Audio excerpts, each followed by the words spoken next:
Vamos a empezar por aquí, doña Teresa. Por favor, digan el medio al que pertenecen y a quién dirigen la pregunta, por favor. Teresa Fernández Cuesta, de Informativos Telecinco. Quería pedirle al ministro portavoz si nos puede hacer una valoración política del hecho de que ayer tanto Carme Forcadell como el resto de miembros de la mesa se retractaran de la declaración unilateral de independencia. Gracias. Mire, yo creo que quienes están como investigados por presuntos delitos tienen el deber de acudir al juez, el juez que les llama, y responder a sus preguntas. Y yo creo que es lo que hicieron ayer, a diferencia de lo que no han hecho quienes están huidos de España eludiendo la acción de la justicia y los exconsejeros que no quisieron responder a las preguntas de la Fiscalía. Creo que lo que hay que hacer es acudir a la justicia y responder a ella. Y me parece muy bien esa declaración de que no van a hacer nada ni en el presente ni en el futuro que suponga una violación del orden constitucional. La aplicación por parte del Gobierno, con una mayoría amplísima en el Senado, con el apoyo de los grupos PSOE y CS, del 155, tenía como primer objetivo la restauración del orden constitucional. Y estamos viendo en la cotidianidad, en la normalidad de la situación en Cataluña y también en las declaraciones de dirigentes secesionistas, cómo la vuelta al orden constitucional empieza a ser una realidad. Sí, don José Miguel.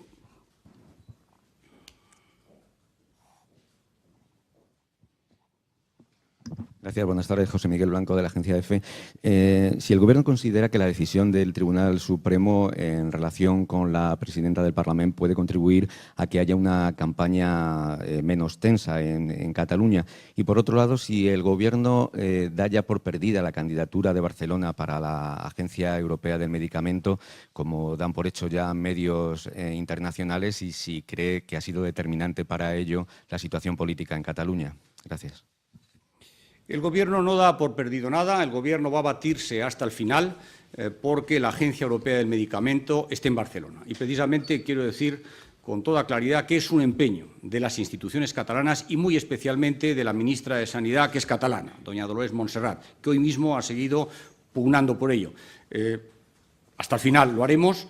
No es sencillo y, evidentemente, lo que ha sucedido en Cataluña en los últimos tiempos no ayuda. Pero el Gobierno no la da por perdida y va a seguir trabajando por ella.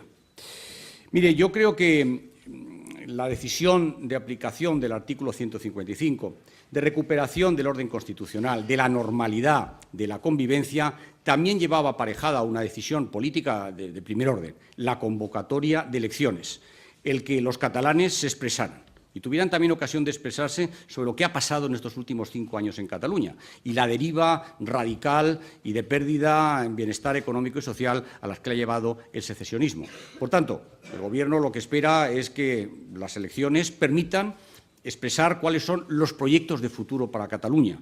Creo que tenemos que cerrar una época negativa para Cataluña, por radicalismo secesionista, y empezar una época de prosperidad, de bienestar, de tranquilidad para Cataluña a partir del 21 de diciembre.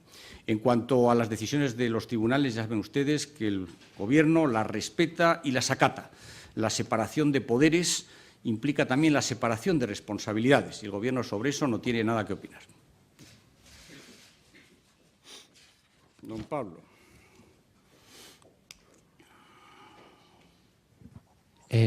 Pablo Montesinos, Libertad Digital, ministro portavoz.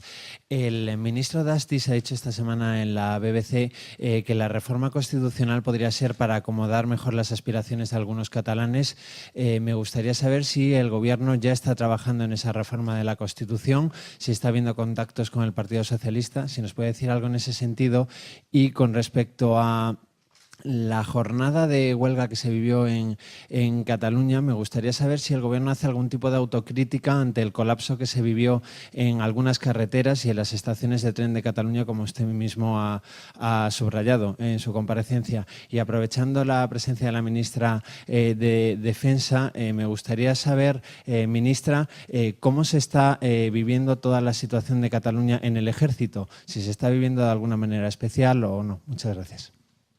4 preguntas, don Pablo. No viene usted mucho por aquí, pero cuando viene se lanza. Bien, no, perfecto.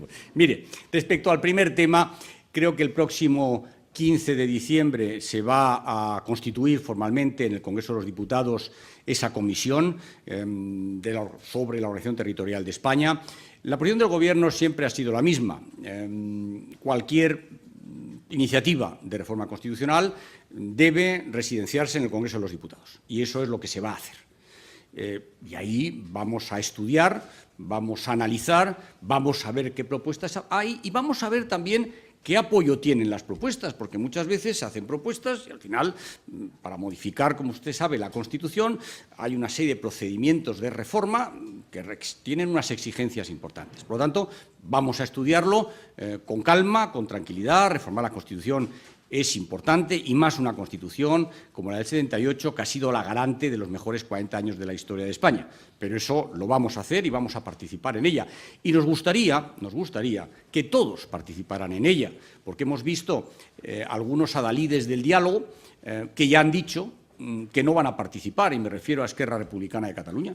Bueno, yo creo que lo que hay que hacer es hablar, dialogar, insisto, donde está residenciada la soberanía nacional, y esa es la comisión. Y es muy raro que ahora quienes han dicho todo este tiempo que no había diálogo, que cuando hay un foro de diálogo para hablar de un tema real, que es la posible reforma de la Constitución, se nieguen a participar en la misma. Por tanto, me parece que eso es un tema importante. En relación al segundo tema, antes he dicho que la huelga tuvo muy poco seguimiento, pero hubo unos grupos radicalizados, autodenominados comités en defensa de la República, que en sitios muy determinados pudieron cortar carreteras y 2 estaciones.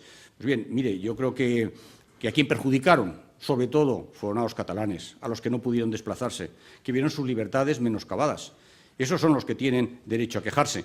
Yo creo que los Mossos, al mando del ministro del Interior, actuaron, como hacemos siempre, con inteligencia y con proporcionalidad.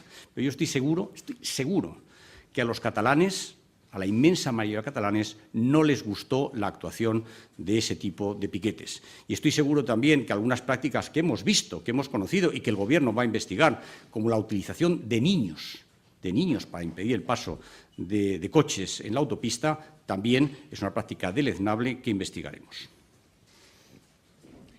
Sí, bueno, con relación a la cuestión que ha formulado, pues mire usted, en las Fuerzas Armadas, como es lógico y normal, las Fuerzas Armadas son unas Fuerzas Armadas constitucionales que tienen una misión encomendada en nuestra Constitución y que están perfectamente tranquilas y que saben que tienen la obligación de estar preparadas siempre para defender sus funciones constitucionales, que lo están, y que asumirán lo que el Gobierno determine que tengan que hacer. Y no hay ningún tipo de preocupación más allá de su obligación de estar preparadas para lo que sea menester. Pero no hay absolutamente ninguna inquietud, porque además, y eso también es muy importante, siempre están puntualmente informadas de lo que está haciendo el Gobierno, y el Gobierno está actuando con firmeza, con determinación y también con prudencia, que son cualidades también propias de las Fuerzas Armadas y de los militares.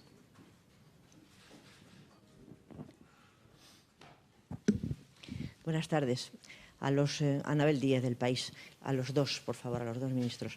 No sé si el Gobierno tiene previsto tomar alguna iniciativa, cada uno en su departamento, pero sí me gustaría escuchar su opinión, sobre las ya parece probadas o por lo menos no desmentidas injerencias de Rusia en la preparación de mensajes que pueden alterar pues, el funcionamiento interno de algunos países o intervienen en algunos de sus procesos. Fue en Francia, fue en Alemania, antes fuera de Europa, en Estados Unidos y también en España en el proceso catalán, como están poniendo de manifiesto eurodiputados españoles y también en grupos de especialistas que están bajo las órdenes de la alta comisionada, de la señora Mogherini.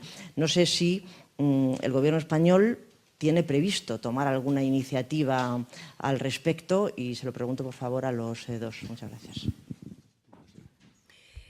Bueno, vamos a ver. Lo que sí tiene contrastado el Gobierno es que muchos mensajes y muchas intervenciones que se han producido a través de las redes sociales vienen de territorio ruso.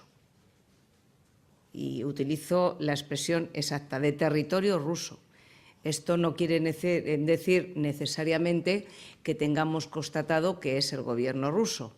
Y, por lo tanto, aquí hay que actuar con la máxima prudencia, más allá de lo que uno se puede imaginar, porque se puede usted imaginar que aquí hay que actuar con prudencia, con determinación, pero hay que tener bien claro cuáles son los orígenes. Los orígenes sabemos que parte vienen de territorio ruso y parte de otros territorios, también ajenos incluso a la Unión Europea, pero se está en ese momento de investigación y de asegurar exactamente cuáles son los orígenes más allá de la zona territorial de donde venga. Eso es lo que yo le puedo aportar, que creo que será.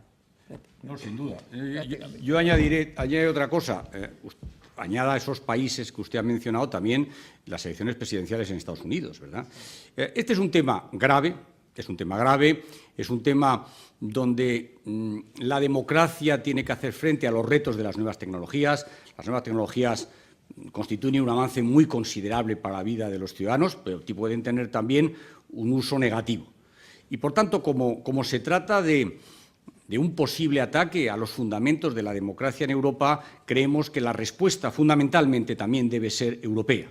Y, por tanto, este es un tema que estará en el orden del día del próximo Consejo de Asuntos Exteriores, el próximo lunes en Bruselas, y ahí el ministro de Asuntos Exteriores va a intervenir también en esta materia, porque creemos, usted lo ha recordado, la declaración de la señora Mogherini, también varios eurodiputados, creemos que Europa tiene que tomarse este tema muy en serio. Lo que hemos visto en estos últimos tiempos es una fundamentación de la Unión Europea como comunidad de derecho, como orden constitucional, y, por tanto, no es posible que fuerzas extrañas, ajenas, que no sabemos quiénes son, quieran alterar ese orden constitucional. Y, por tanto, como creemos que la tecnología no tiene fronteras, creemos que el ámbito en el que debe resolverse es en el ámbito de la Unión Europea, y eso es lo que hará también España el próximo lunes. Gracias, ministro. Mariano Calleja, el diario ABC. Mi pregunta es para usted. Siguiendo con las declaraciones de ayer de la señora Forcadell y del resto de los miembros de la mesa del Parlamento, yo quería saber si esto para el Gobierno es un punto de inflexión, es decir, si invita al optimismo al Gobierno ante ese escenario de normalidad que ha pedido o que ha reclamado el presidente del Gobierno durante toda esta semana, y en qué medida cree que esto puede afectar a la posición del señor Puigdemont. Gracias. Cuando el Gobierno y el presidente del Gobierno, que fue quien tomó la iniciativa, convocó elecciones el 21 de diciembre, lo hizo con el objetivo de cerrar una etapa muy negativa para Cataluña y para el resto de España y para abrir una puerta a la esperanza, para que los catalanes votaran, pero votaran de verdad, votaran con censo, votaran con listas electorales, con proclamación de resultados, con todos los partidos políticos en el marco de la legalidad. Por tanto, ese es el objetivo que tiene el Gobierno, y ese es un objetivo que sigue teniendo y que va a seguir teniendo, y que confía en que se produzca el 21 de diciembre esa esperanza, esa puerta abierta a la realidad. Lo que estamos viendo estos días, y yo creo que algunos con estupefacción, son la cantidad de mentiras que tenía ese llamado proceso secesionista. Mentiras no solamente referidas al pasado, sino referidas a la realidad. Mentiras, por ejemplo, relativas al apoyo que iban a tener en el mundo. Yo recuerdo el vídeo de un antiguo senador de Esquerra Republicana de Cataluña, donde contaba en una reunión pública que había 31 estados que iban a reconocer al día siguiente la República Catalana. Resultado, cero, ninguno, nada. Al revés, apoyo sin fisuras a España. Porque, mire, la Unión Europea se hizo precisamente para combatir los nacionalismos excluyentes, aquellos que llevaron a Europa a 2 guerras mundiales. Y Europa es una comunidad de derecho. Ayer lo dijo admirablemente bien el presidente Juncker al recoger el doctorado honoris causa en la Universidad de Salamanca. Por lo tanto, esa es otra de las mentiras que han acompañado a todo este proceso secesionista. Y, por lo tanto, es hora de que los catalanes, el 21 de diciembre, piensen quién ha actuado con inteligencia, con prudencia, con respeto al orden constitucional, con voluntad de mantener la convivencia, y quiénes han construido toda una quimera sobre mentiras. Cuanto al expresidente Puigdemont, mire, a mí yo cada vez encuentro que habla con un tono más agrio y más alto y cada vez con menor eco. Cada vez con menor eco. Y creo que también a la hora de depositar el voto en la urna el 21 de diciembre, los catalanes tienen que tener eso muy en cuenta. Este Gobierno, en el ejercicio del artículo 155, es el Gobierno de todos los catalanes, el que vela por las libertades y el respeto a la ley de todos los catalanes, y no solo de unos catalanes, de determinados catalanes, como era el Gobierno anterior. Sí, Paula de las Heras, de Colpisa, para el ministro portavoz. Esta semana, el lunes, en Bilbao, el ministro de Justicia participó en un desayuno en el que se le preguntó por la transferencia de prisiones y él no solo puso en duda que sea el momento de ampliar el marco competencial, sino que alegó que en la opinión pública existe una cierta pulsión para que, y cito, el Gobierno central vuelva a asumir algunas políticas que tuvieron sentido quizá en un momento inicial de consolidación del Estado de las autonomías, pero en las que se ha detectado alguna disfuncionalidad. También dijo que en todo caso su opinión era que había que reforzar los instrumentos de cooperación. Quería saber, al hilo de la comisión territorial que se abrirá en el Congreso, si el Gobierno se plantea en algún caso una recentralización de alguna competencia o qué mecanismos de refuerzo de la cooperación interterritorial contempla. Gracias. Mire, yo creo que esa comisión, como cualquier otra comisión, quienes acudan a ella, que serán miembros del Congreso de los Diputados, tienen que ir con una mirada abierta. Se trata de una comisión que va a estudiar puede acabar en una posible reforma constitucional. Por lo tanto, hay que analizar con mirada abierta los 40 años de régimen constitucional en España, el funcionamiento del Estado de las autonomías, como se hace en cualquier país. Yo tengo que recordar aquí los ejemplos de federalismo cooperativo en Alemania, por ejemplo.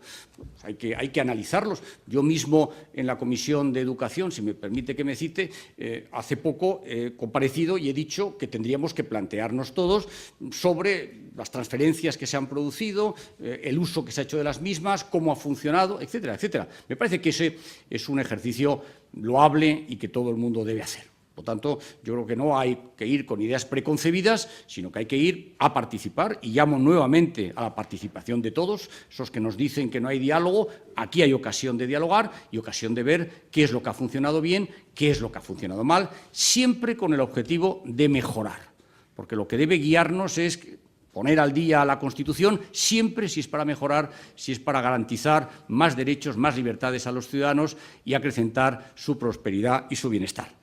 Y si hay algo en lo que yo creo que convendría incorporar a la Constitución, pero esto os lo digo a título personal, es un principio similar al que hay en otras constituciones de corte federal, que es el principio de lealtad constitucional, de lealtad federal, la Bundestreue del derecho alemán, porque me parece que es muy importante que con la distribución de competencias todos las asumamos, pero todos también asumamos el cumplimiento de las mismas. Y probablemente eso es un tema de posible reflexión en esa comisión del Congreso de los Diputados.